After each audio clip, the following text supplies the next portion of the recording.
persajian ya. Di cengkeraman akar pohon raksasa, pohon iprik ini ternyata kemudian banyak sekali struktur batu bata kuno ya. Guys, jangan lupa like, subscribe, dan komen ya kan.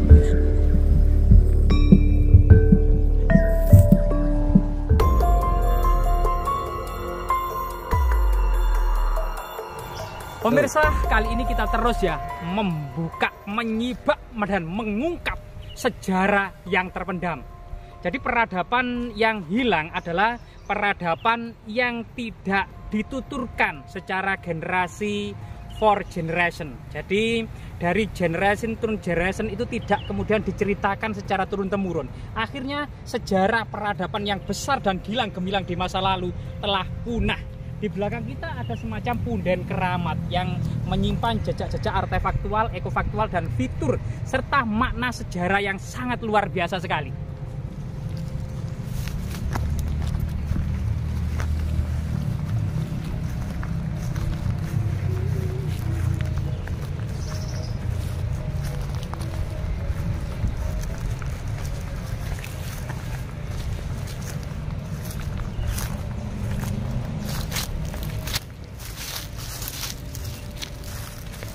Jadi kita memasuki beberapa makam ya. Kita salam dulu sebagaimana tradisi yang ada saat ini.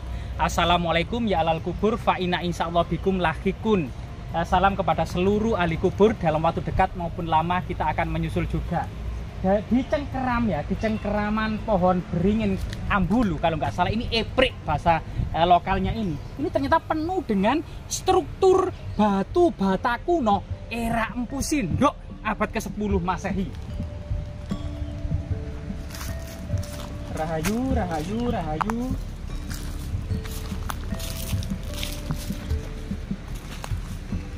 Nah, di cengkeraman akar pohon raksasa, pohon iprik ini ternyata kemudian banyak sekali struktur batu bata kuno ya.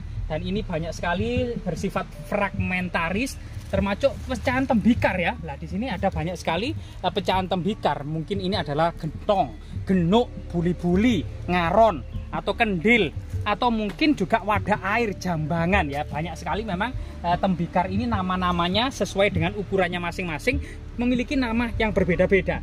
Batu bata kunonya ini ketebalannya ini sekitar 8 cm ya. Ini dan ada sampai 10 cm, 8 sampai 10 cm. Rata-rata batu bata di sini ini kemungkinan era Empu Sindok abad ke-10 Masehi ya. Terus kemudian terus dilestarikan masa Kahuripan, masa Kadiri, masa Singosari, hingga masa Kerajaan Majapahit ya. Terus dilestarikan sampai saat ini menjadi punden keramat. Nah, siapa sangka cerita tutur yang berkembang ya di lokasi ini dahulunya merupakan lokasi penemuan prasasti Wulik tahun 935 Masehi. Jadi abad ke-10 Masehi, jauh sebelum Majapahit berdiri. Jadi prasasti Wulik ini merupakan prasasti tertua yang ada di Kabupaten Mojokerto ya. Ada 3 prasasti, juga ada beberapa prasasti masa Empu Sindok yang ditemukan di Temon ya, di Trowulan. Misalnya prasasti tertua yang ditemukan di Mojokerto adalah prasasti Alasantan yang di dekat Candi Brau tahun 929. Kemudian prasasti Gemekan tahun 930. Prasasti Wulik ini tahun 935 ya, yang sebelumnya adalah prasasti Ketanen juga tahun 934 Masehi. Jadi prasasti Alasantan, prasasti Gemekan, prasasti Ketanen, dan prasasti Wulik ini ternyata prasasti-prasasti yang dikeluarkan pada masa Empu Sindok.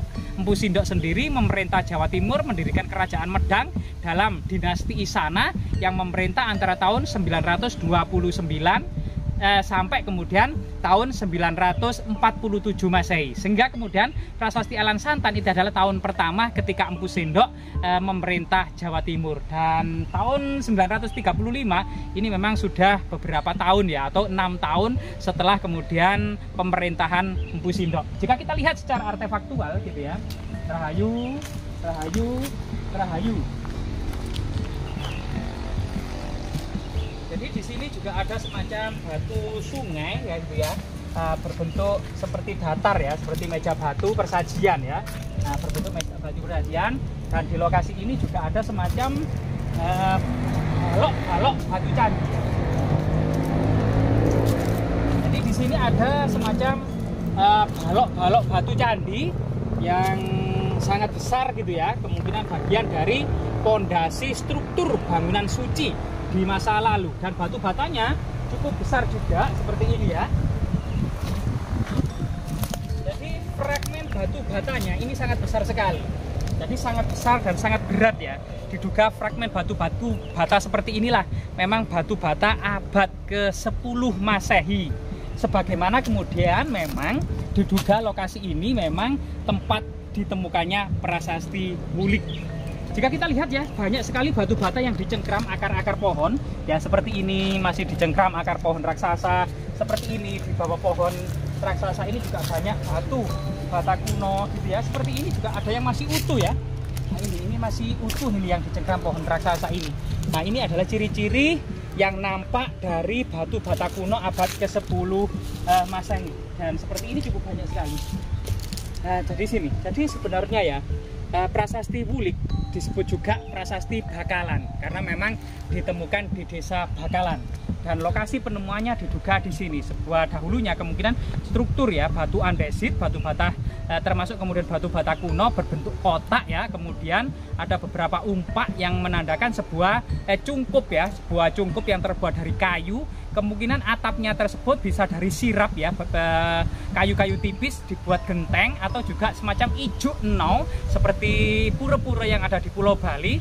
Dan di tengahnya adalah sebuah prasasti yang pada masa lalu dibungkus dengan kain kuning, kemudian dipayungi ya, termasuk dikasih payung sebagai tanda untuk menghormati ketetapan dan raja. Sebenarnya prasasti Wulik ini adalah prasasti seperti apa sih dan bagaimana pola dan makna kesejarahannya. Jadi jika kita coba duduk di sini gitu ya. Nah, ini cukup keramat sekali ya pohon ini ya, dan penuh dengan struktur batu bata kuno. Jadi prasasti Wulik ini ternyata prasasti yang sangat unik. Ini bukan dikeluarkan oleh Empu Sindok sebagai Sri Maharaja, melainkan dikeluarkan oleh permaisurinya, yaitu Rakai Mangibil Parameswari Diakebi. Nah, ini adalah merupakan nama dari permaisuri atau istri dari Empu Sindok. Termasuk kemudian nama panjangnya adalah Rakai Mangibil Parameswari Diakebi Sriwardhani. Jadi panjang sekali ya nama orang dulu, dan sangat indah, semuanya menggunakan bahasa Sangsekerta. Telah meresmikan 3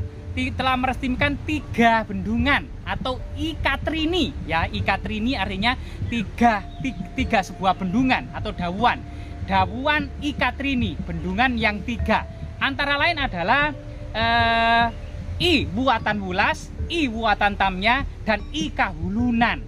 Nama-nama ini saat ini sudah tidak dikenali lagi. Namun kemudian sungai ini ya, Sungai Ketanan ini, Bendungan Kemasan Tani, ini diduga merupakan bagian dari penetapan atau pembangunan yang dimulai era Empu Sindok tahun 935. Selain itu ya, selain kemudian tentang sebuah 3 bendungan ikatrini, Iwatan Wulas, Iwatan Tamya, dan I Kahulunan, juga ternyata dalam peresmian itu Rakai Mangibil Parameswari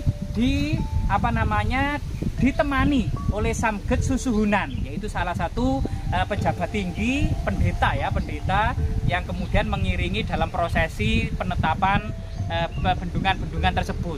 Bendungan tersebut terletak di desa Wulik, sehingga kemudian dikenal dengan prasasti Wulik, mungkin nama kuno dari desa Bakalan ini. Prasasti Wulik sendiri itu dihadiri oleh penduduk dusun Wulik. Jadi desa Wulik ini memiliki anak desa atau dusun. Ada 5 ternyata anak desa dari desa Wulik. Antara lain adalah Pangiketan, Panghawaran, Busuran, Padi-Padi, dan Pikatan. Nama Padi-Padi dan Pikatan mungkin masih lestari hingga saat ini. Namun Pangiketan, Panghawaran, dan Busuran mungkin sudah berganti ya nama, dengan desa yang saat ini sudah ada di sini dengan nama-nama yang baru.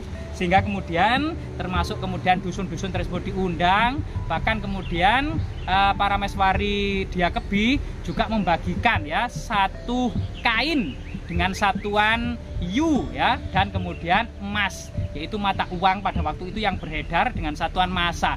Masing-masing kepala desa itu 6 massa dan sehelai kain sebesar 1 IU. Dan ini merupakan ukuran-ukuran pada waktu itu. Sehingga kemudian keindahan ya, selain kemudian pada waktu itu dalam sebuah prosesi penetapan para pejabat desa, baik itu kemudian para pejabat tinggi kerajaan yang hadir gitu ya, juga diberi hadiah pasek-pasek, sowang-sowang, artinya masing-masing. Nah, ini sesuatu yang sangat luar biasa sekali. Jika kita lihat ya, sungai yang mengalir. Nah, ini. Jadi punden ini memang tepat berada di pinggir sungai yang kemungkinan memang erat kaitannya dengan isi prasasti Wulik dan sungai itu sendiri.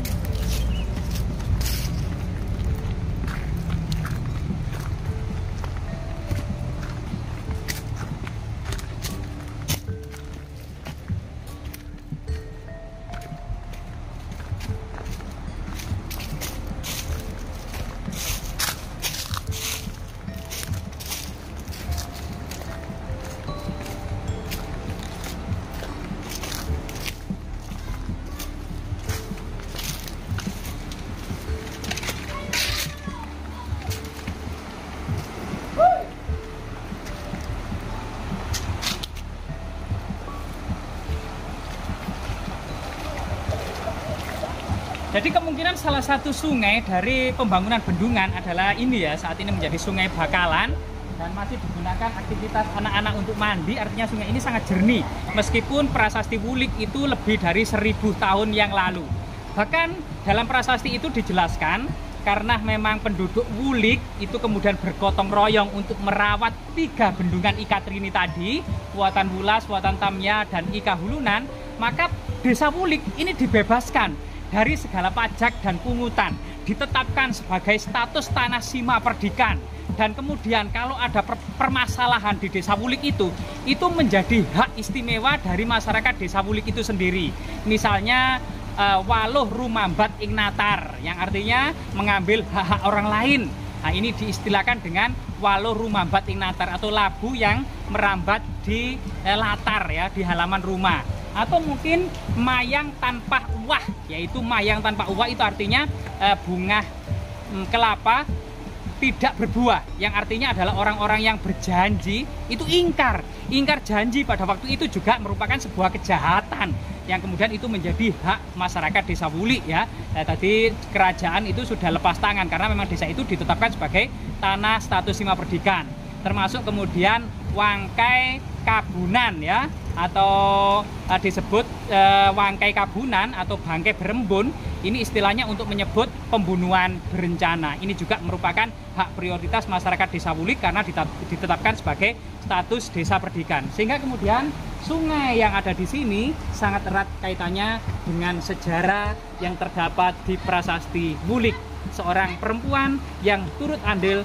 dalam kemakmuran, politik, dan kesejahteraan serta keadilan yang ada di tengah-tengah masyarakat. Semoga prasasti Wulik yang dikeluarkan oleh Rakai Mangibil Parameswari Diakebi Sriwadani ini, yang merupakan istri dari Empu Sendok, memberikan makna yang sangat besar atas prestasi dan jasa-jasa seorang perempuan di balik kejayaan desa Bakalan ini.